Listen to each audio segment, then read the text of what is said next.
Nah, banyak orang hari ini gagal dalam hidupnya karena mereka berusaha mengejar kebahagiaan itu. Dia bekerja mungkin hanya karyawan rendahan.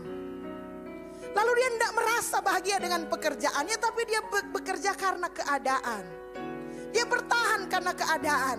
Jadilah dia bekerja dalam kondisi tidak bahagia. Nah, saudara, orang yang bekerja dalam keadaan tidak bahagia sulit naik gaji. Betul nggak? Tetapi ketika saudara ada di posisi yang rendah sekalipun, tetapi saudara bekerja dengan penuh kebahagiaan.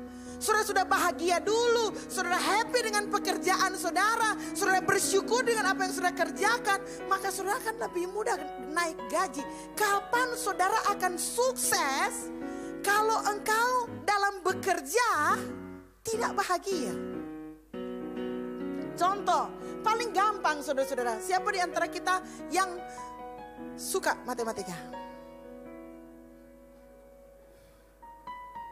Enggak ada, Ivy aja sama Gilbert. Kenapa enggak suka matematika? Karena guru matematika dari dulu panjaha.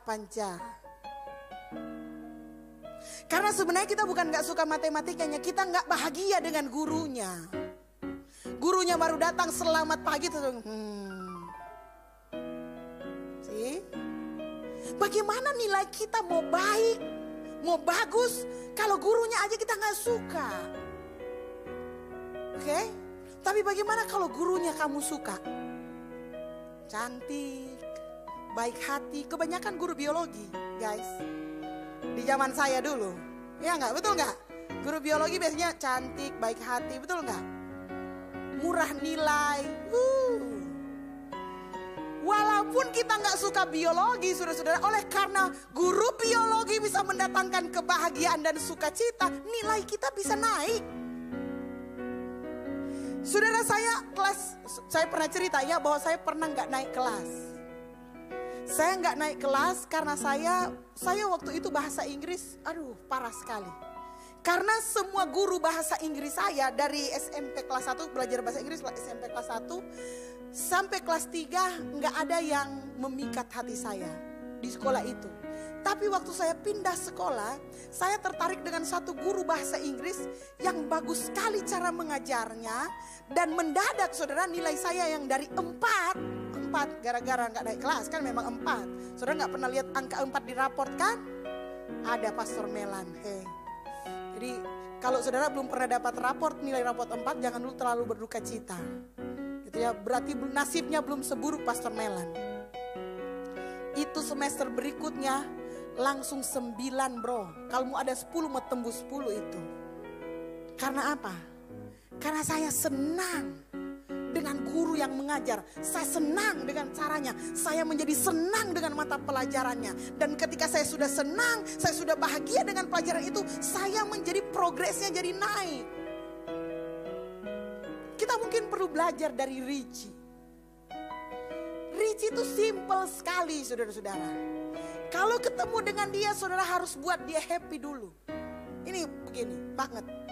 Tapi kalau pertama sudah rusak dengan dia, saudara-saudara, sepanjang hari dia akan cuek-cuek.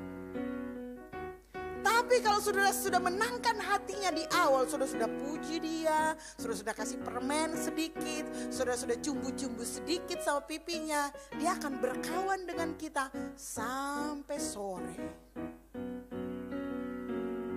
Mungkin kita seperti Richie, saudara-saudara. Dia hanyalah contoh bahwa dalam hidup kita memang kita perlu senang dulu. Kalau kita sudah senang dulu, kalau kita sudah bahagia dulu, maka pekerjaan yang lain akan mudah. Halo. Si Shaun ini saudara-saudara kemudian melakukan riset terhadap 272 karyawan. Bukan dia yang bikin riset. Yang bikin riset itu adalah seorang yang bernama Stu B. Sutton. Tahun 1994. 272 karyawan dievaluasi selama 18 bulan. Dan ditemukan bahwa mereka yang bahagia sejak awal bekerja ternyata akan mendapatkan evaluasi. Waktu mereka dievaluasi, mereka akan dievaluasi dan hasilnya positif. Dan bukan hanya itu, mereka mendapat bayaran lebih tinggi dibandingkan dengan mereka yang tidak bahagia ketika mereka mulai bekerja.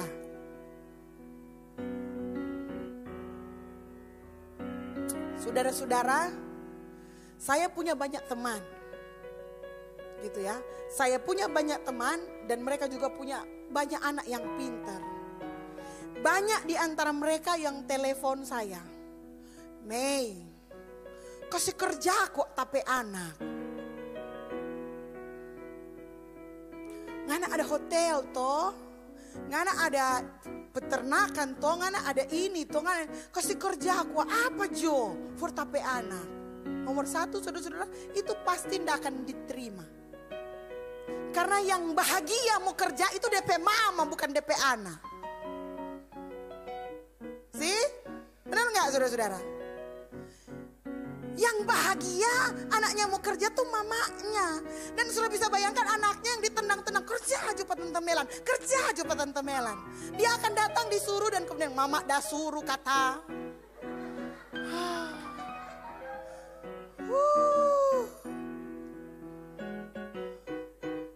Mau jadi karyawan of the year itu gak mungkin saudara-saudara. Dia bahkan pergi di sana tuh ditendang-tendang gitu loh.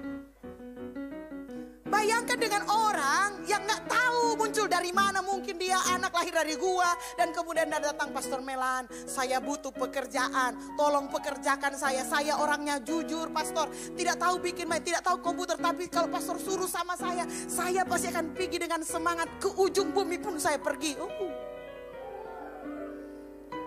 Pastor, saya siap pastor. Orangnya datang langsung diterima saat itu juga. Langsung telepon, bos, Papi Gilbert, tolong terima orang ini, dia luar biasa. Karena apa? Karena kebahagiaan orang, antusias orang itu. Saya kalau terima pastoral atau mahasiswa selalu saya suka wawancara duluan. Begitu nyanak mau tanya wawancara, begitu dia masuk duduk, cara duduk saja, sudah paling tidak bahagia, goodbye my love. Mengerti? Waktu diwawancara enggak ditanya apa ngana punya, selalu pertanyaannya sama, apa kamu punya passion? Dan waktu dia bercerita, ya nggak tahu, terserah, ya goodbye my love. Sih, kamu nggak mungkin dipromosikan, nggak mungkin mau dapat berkat lebih kalau kamu nggak bahagia dulu. Itu yang dikatakan oleh Shawn. Lalu kemudian dia juga bikin, ada orang lagi yang bikin riset, saudara-saudara, tahun 2008. Mereka riset begini, karyawan yang tidak bahagia paling banyak mengambil cuti sakit tambahan sampai dengan rata-rata 15 hari setahun. Jadi ada jadwal cuti toh, tapi mereka selalu bertambah 15 hari dari jadwal cuti yang seharusnya. Itu tanda karyawan yang tidak bahagia. Coba saudara cek, kalau saudara terlalu banyak ambil cuti, berhenti kerja aja, cari kerja lain. Kemungkinan saudara tidak bahagia. Halo? Nah, ini ada lagi penelitian lagi.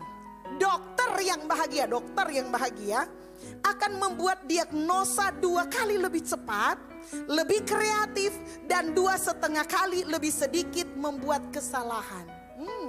Saudara bayangkan kalau saudara pergi kepada dokter yang laris, pasien nomor berapa antrian? 231. Daba antri dari jam 8 pagi baru mau periksa jam 9 malam. Dokter tanya, sakit apa bu? Batuk-batuk, dia tulis.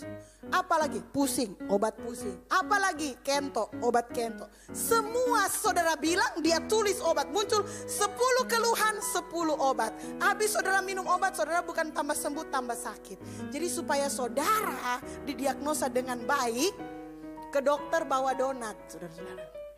Dokter, kita ada baking donat. Bayangkan dari 200 pasien, cuma 1 yang datang bawa donat. Dokter akan senang dan kemudian, terima kasih bu, terima kasih ibu, sakit apa? Oh kita pusing ini. Oh tenang, minum vitamin Jo. Kong nggak usah bayar, nggak apa-apa. Karena dokter senang. Bayangkan saudara, pasien yang ke-200 sudah datang, sakit apa bu? Aduh dokter, so sakit sekali, so 3 hari panas, so dokter, 10 resep keluar, habis doi-doi. Halo? Contoh, ternyata kebahagiaan itu mempengaruhi cara kita mengambil keputusan, mempengaruhi cara kita bekerja, mempengaruhi hasil usaha kita. Dan mengapa kita tidak menjadi orang-orang yang berbahagia? Halo? Pastor dari tadi pastor bilang begitu, sope panjang, pastor udah bilang kurang 6 menit, di sini kurang 4 menit, di sini belum keluar ayat. Ini berarti belum sah ini firman Tuhan. Makin kasih keluar ayat dulu supaya saudara tenang bahwa ini sedang khotbah. Amin. Ya, Mazmur 37 ayat 4. Khotbah firman Tuhan punya judul hari ini adalah The Secret of Happiness. Rahasia dari kebahagiaan menurut firman Tuhan. Dan Alkitab menceritakan banyak kebahagiaan, dan saya berjanji sepanjang bulan ini saya akan berkhotbah tentang kebahagiaan itu full. Jadi saudara pastikan selama bulan ini, minggu pertama, kedua, ketiga, keempat, kalau ada minggu kelima tetap hadir supaya saudara dapat serinya dengan benar, dengan lengkap, oke? Karena ini masih pendahuluan, sama-sama bilang pendahuluan. Wow, gitu ya. Mazmur 37 ayat 4. Dan bergembiralah karena Tuhan, maka Ia akan memberikan kepadamu apa yang diinginkan hatimu. Betul ya? Coba kita baca sama-sama. 1, 2, 3.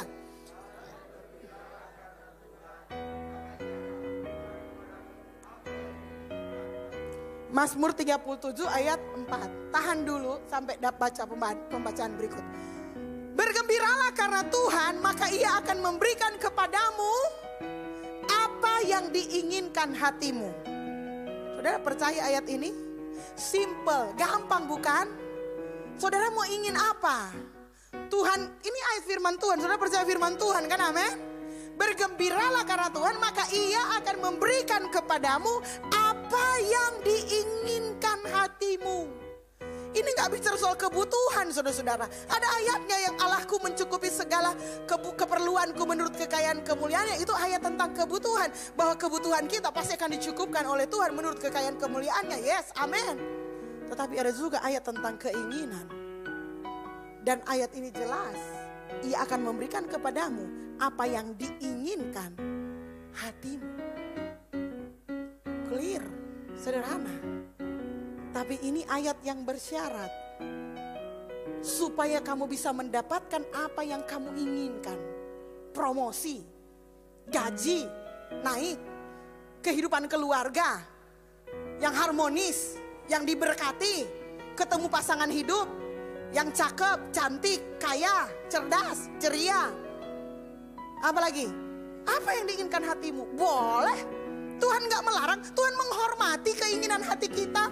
Tapi ada syaratnya. Syaratnya itu penting. Syaratnya adalah bergembiralah karena Tuhan. Mari ucapkan sama-sama. Bergembiralah karena Tuhan. 1, 2, 3. Bergembiralah karena Tuhan. Itu syaratnya. Boleh kasih tepuk tangan buat Tuhan. Delight in the Lord. Bersukacitalah, rejoice in the Lord. Berbahagialah karena Tuhan. Nah ini dia. Bingung malah pastor. Kadang saking sederhananya otak kita justru gak mengerti. Apa yang dimaksud dengan bergembira karena Tuhan? Bergembira karena Tuhan itu saudara-saudara perhatikan fokusnya. Supaya saudara dapat kegembiraan, saudara mesti cari penyebabnya. Penyebabnya adalah Tuhan. Huruf besar semua. Ada alasan itu huruf besar semua saudara-saudara. Supaya ketika kita membacanya, mata kita fokus kepada huruf yang di kapital semuanya itu. Betul gak saudara-saudara? Saudara kalau terima SMS, lalu ada bagian yang saudara lihat di huruf besar semua. Apa artinya? Penting. Fokus kepada itu. Begitulah firman Tuhan ini. Fokus kepada penyebab. Supaya saudara bisa mendapatkan yang saudara inginkan, bergembiralah. Dan kegembiraan itu gak boleh macam-macam. Kebahagiaan itu gak boleh macam-macam. Tetapi karena Tuhan. Bilang dulu karena Tuhan. Nah, haleluya. 5 detik lagi. Bergembiralah karena Tuhan artinya apa pastor? Artinya 1, bergembiralah karena siapa Tuhan. Oke? Yang dimaksud karena Tuhan itu yang pertama ingat Tuhan itu adalah pribadi bro. Dia bukan zat. Dia pribadi. pribadi, dia adalah person, dia adalah orang yang memiliki perasaan, pribadi yang maha kuasa, pribadi yang penuh dengan kasih dan sayang. Berapa kali saudara baca Alkitab dan kesan apa yang saudara dapat ketika saudara baca Alkitab? Kalau saudara salah kesan, maka saudara akan salah fokus. Alkitab kita, Kejadian sampai Wahyu itu menceritakan siapa Tuhan. Tapi banyak di antara kita yang gak membaca Alkitab secara utuh. Kita masih terjebak di perjanjian lama, di mana kita menemukan di sana Allah kita adalah Allah yang penuh murka, Allah yang suka menghukum, Allah yang mengirimkan tulah, Allah yang berperang, membasmi banyak orang. Dan kemudian kita membaca, kita berpikir bahwa Tuhan kita adalah seperti Tuhan yang di perjanjian lama saja, dan kita fokus kepada Tuhan yang seperti itu. Akibatnya kita menjadi orang Kristen yang hidupnya penuh dengan ketakutan, terintimidasi, nggak ada kemerdekaan. Karena dikit-dikit takut dimarahi, dikit-dikit takut salah. Nanti Tuhan mau bikin begini, nanti Tuhan mau hukum, nanti Tuhan mau begini. Hei, itu bukan Tuhan yang digambarkan di Alkitab. Itu sebagian kecil dari sifat Tuhan.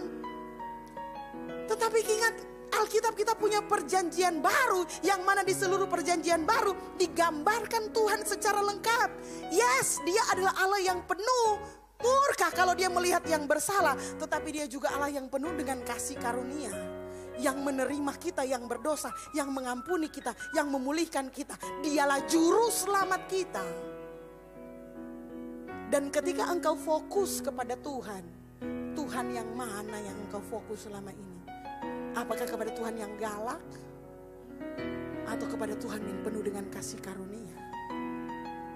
Semuanya, yes, semuanya penting. Makanya saudara harus bergembira karena Tuhan. Bayangkan saudara-saudara, Tuhan yang begitu membenci dosa, Tuhan yang begitu murka terhadap dosa, kemudian menjadi Tuhan yang penuh dengan kasih karunia, yang menyerahkan segalanya kepada kita. Itu alasan kita harus bergembira hari ini saudara-saudara, karena Tuhan melakukan segalanya bagi kita. Bayangkan kalau orang punya Tuhan takop di perjanjian lama, mau bernapas bagaimana, mau penuh sukacita bagaimana. Sedikit-sedikit masuk neraka, sedikit-sedikit masuk neraka.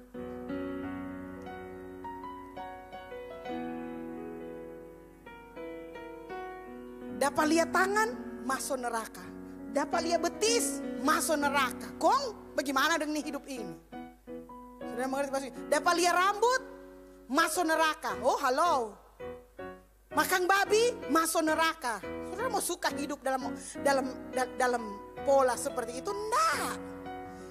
Itu perjanjian yang lama yang sudah dibaharui, yang dibaharui dengan darahnya Tuhan sendiri. Dikatakan yang kita minum perjamuannya supaya kita bisa hidup di dalam kasih karunia Tuhan. Kita bisa melihat betapa Tuhan itu baik, betapa Tuhan itu dahsyat, dan yang harus kita fokuskan kepada seluruh kebaikan Tuhan. Amin. Saudara gak akan bahagia kalau saudara cuma tinggal di perjanjian lama. Saudara harus tinggal masuk di perjanjian yang baru. Perjanjian yang lama itu untuk mengingatkan sejarah mengapa Tuhan menyelamatkan kita. Tapi itu bukan gambaran yang utuh. Gambaran utuh terdapat di perjanjian lama dan perjanjian baru. Bilang amin dulu. Jadi bergembira karena Tuhan artinya bergembira karena pribadi Tuhan itu sendiri. Yang kedua, bergembira karena Tuhan itu bukan bergembira karena pribadinya saja, tapi bergembira karena apa yang dikerjakan oleh Tuhan. Beda ya, pribadinya, yang kedua pekerjaannya. Sama-sama bilang pekerjaannya. Karena apa yang dia lakukan, dia menyelamatkan kita. Di dalam Titus 2 ayat 12 sampai 14 begini firman Tuhan. Apa yang Yesus lakukan? Ia mendidik kita. Ia mendidik kita supaya kita meninggalkan kefasikan dan keinginan-keinginan duniawi, dan supaya kita hidup bijaksana, adil dan beribadah di dalam dunia sekarang ini dengan menantikan penggenapan pengharapan kita yang penuh bahagia. Catat sama-sama, bilang penuh bahagia. Bahagianya penuh, bro. Amin. Itu yang Tuhan mau, penuh bahagia dan penyataan kemuliaan Allah yang maha besar dan juru selamat kita Yesus Kristus yang telah menyerahkan dirinya bagi kita untuk membebaskan kita dari segala kejahatan dan untuk menguduskan bagi dirinya suatu umat kepunyaannya sendiri yang rajin berbuat baik. Kalau saudara mau bergembira, bergembiralah karena Tuhan Yesus sudah menyerahkan dirinya bagi kita. Itu yang harus membuat kita bergembira. Dia menyerahkan dirinya untuk membebaskan kita. Mengapa kita harus bergembira? Karena kita sudah bebas. Sama-sama bilang bebas. Karena kita dibebaskan dari segala kejahatan. Bukan cuma dibebaskan, saudara-saudara. Tuhan menguduskan, artinya Tuhan menyendirikan kita. Dan mengapa kita nggak bahagia? Bukankah itu hal yang harus membuat kita jadi bahagia? Amin. Yang ketiga, bergembiralah karena Tuhan, artinya bergembiralah karena rencana Tuhan. Yang pertama karena pribadi Tuhan itu sendiri, yang kedua karena pekerjaan Tuhan, yang ketiga karena rencana Tuhan. Mengapa rencana Tuhan itu penting? Karena firman Tuhan berkata demikian. Sebab Ia telah menyatakan rahasia kehendaknya kepada kita sesuai dengan rencana kerelaannya, yaitu rencana kerelaan yang dari semula telah ditetapkannya dalam Kristus sebagai persiapan kegenapan waktu untuk mempersatukan di dalam Kristus sebagai kepala segala sesuatu, baik yang di sorga, yang di bumi. Aku katakan di dalam Kristus karena di dalam Dialah kami mendapat bagian yang dijanjikan. Sama-sama bilang bagian yang dijanjikan. Mengapa kita harus berbahagia? Karena Tuhan punya rencana. Dan rencana Tuhan itu dijanjikan bagi kita, termuat di dalamnya pengharapan. Saudara, kalau sekarang hari Minggu, saudara nggak bisa mundur besok hari Sabtu dan mengubah hari Sabtu dan kemudian memperbaiki yang saudara lakukan salah di hari Sabtu, betul nggak? Mau mundur besok, memperbaiki yang kesalahan saudara lakukan hari Sabtu, nggak mungkin. Tapi saudara masih punya hari Senin. Saudara masih punya hari Selasa. Di hari Senin dan Selasa itulah rencana Allah akan terjadi. Itu sebabnya engkau harus percaya bahwa dan berbahagia karena tahu Tuhan punya rencana dalam hidup kita. Dan rencananya itu adalah rencana yang mendatangkan masa depan yang gilang gemilang. Firman Tuhan berkata, Tuhan tidak membiarkan kita dicobai. Tuhan gak akan membiarkan kita. Gak akan. Saudara harus percaya pada kebaikan Tuhan. Bilang amin. Kalau sesuatu terjadi hari ini dalam hidupmu dan engkau masih merasa kurang bahagia, sama-sama bilang saya fokus. Fokus kepada 3 pertanyaan penting. Pertanyaan ini harus saudara tanyakan dalam hidupmu, dalam dirimu. Kalau saudara nggak menggunakan pertanyaan ini, maka saudara pasti akan kehilangan kebahagiaan. Saudara nggak akan fokus. Pertanyaan yang pertama, apa yang harus saya syukuri dari kejadian ini? Kejadian apapun yang engkau alami hari ini, penderitaankah, kebahagiaankah, yang terlebih barangkali yang menyita energimu, tanya kepada Tuhan, Tuhan apa yang harus saya syukuri dari kejadian ini? Ketika saudara bisa melihat sesuatu yang saudara bisa syukuri dari sebuah kejadian, saudara akan jadi kuat. Amin. Misalkan ada seorang ibu, saudara-saudara, kecelakaan, patah tangan, patah kaki, patah hidung. Kalau dia nggak bisa ajukan pertanyaan ini, saudara-saudara, dia akan merasa Tuhan marah sama dia, salah fokus. Tapi ketika dia bertanya begini, apa yang harus saya syukuri dari kejadian ini? Patah kaki, patah tangan, patah hidung. Apa yang harus saya syukuri? Hei, paling tidak you masih hidup, halo? Betul nggak? Ada nggak yang bisa disyukuri dari sebuah kecelakaan? Ada. Yang kedua, sesudah bertanya tentang apa yang saya syukuri, saudara harus tanya lagi, apa yang saya pelajari yang akan membuat saya jadi lebih baik? On and on setiap hari, saudara-saudara. Kalau saudara nggak membangun fokus saudara dari pertanyaan ini, maka saudara nggak akan pernah belajar apapun dari kehidupan ini. Amin. Jadi saudara harus tanyakan, apa yang saya pelajari yang kemudian yang akan membuat hidup saya jadi lebih baik. Kalau tadi saya syukuri, sekarang saya pelajari. Oh, saya belajar bahwa supaya saya nggak celaka, saya mesti hati-hati bawa kendaraan. Nggak boleh mabuk, nggak boleh ngantuk. Itu pelajaran. Berikutnya jangan lakukan lagi. Itu akan membuat hidupmu jadi lebih baik. Amin. Pertanyaan yang ketiga yang harus engkau ajukan adalah, apa yang harus saya lakukan dari kejadian ini untuk membuat Tuhan bahagia? Sama-sama bilang begini, Tuhan bahagia, saya bahagia, keluarga saya bahagia. Kalau saudara hidup dengan visi, dengan fokus seperti ini setiap hari, saudara bangun pagi dan saudara rencanakan, yes Tuhan, apa yang mau saya kerjakan hari ini yang akan membuat engkau bahagia. Saya bahagia, keluarga saya bahagia, maka saudara akan menjadi orang yang paling bahagia di bumi ini. Bilang amin. Itu penting, saudara-saudara. 3 pertanyaan penting yang akan mengarahkan hidupmu fokus kepada Tuhan. Fokus kepada apa yang Tuhan mau. Bergembiralah karena Tuhan, maka Ia akan memberikan kepadamu apa yang diinginkan hatimu. Bilang amin.